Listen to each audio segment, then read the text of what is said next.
Every developer starts off with tutorials, but the best ones learn when to stop. I'm Kevin, I make games, and I'm releasing my third one soon. Let's talk about where tutorials fit into real learning. I think there only are three main situations where you should watch tutorials and where it actually makes sense to learn. And the first one is going to be when you're initially learning the fundamentals. So when you are starting out, I recommend that you watch an introduction video to your game engine so that you can familiarize yourself with basic concept, like what the script is, what a scene is, what a game object is, like how we open an ID, like very basic things. It's very important to get a recognition and just to get the gist of how games are made. And opposed to popular belief, this isn't to actually understand game development and to actually learn something. This is just to get an orientation when we are just starting out, just to familiarize ourselves with the program, like the game engine, the IDE, installing everything, just getting a gist of how things work. It's not to actually understand and to really learn things, because that only happens once we build, experiment, and we do things ourselves. So I recommend you watch an introduction video if you are a complete beginner for around 2 to 5 hours. I think above 5 hours, you're just going to plateau and you aren't going to learn anything more if you just watch more than 5 hours.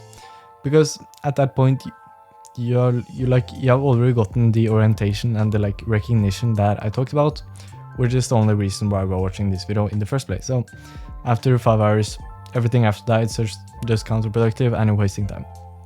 After 5 hours max, you should start experimenting instead. And all of these introduction videos to every game engine that you choose is provided inside of Smart Indie. So if you want that provided, then it's the first link in the description. So the second scenario is probably the one that most of you guys are going to use the most, and I don't think it's a bad idea.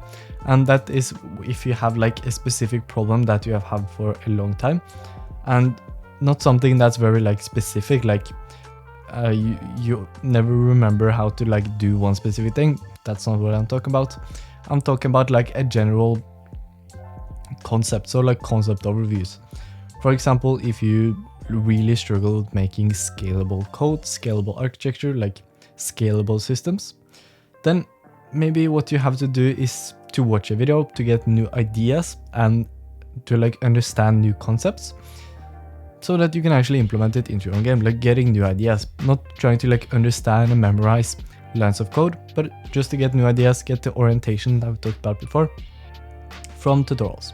The third one is going to be supplement for learning. So maybe around 10 to 20% of your learning when you are beginning learning game development could be to watch tutorials, where you are actively watching a video. So once in a while, I don't oppose it to get new ideas, to actually try to learn new things, but in that case, it's very important that you implement active learning into that.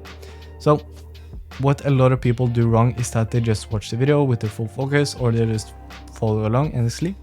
But that's not what I wanted to do. If you're watching a video that's around let's say 30 minutes about how to make something, or whatever it might be, I don't want you to just follow along, never pause the video, just copy and paste the code into your own engine. I don't want you to do that. What I want you to do is pause the video constantly, try to experiment, take notes, pause the video to reflect, do a lot of active things, so that it's going to sit tighter in your brain. Because if you are just watching and you follow along, you aren't going to learn anything from that at all. The only learning and actually remembering that's going to happen once you watch the video is going to come from you actually doing these active things that I talked about, taking notes, pausing the video, experimenting, and reflecting over the things that you're doing. So when you're watching a video, try to always pause the video, try to guess what's going to happen, try to experiment with tweaking the different values, tweaking the different syntax, trying to make change something about the code that you're actually making. And that's going to be 90% of the things that you're going to remember are actually going to be the things that you experimented with.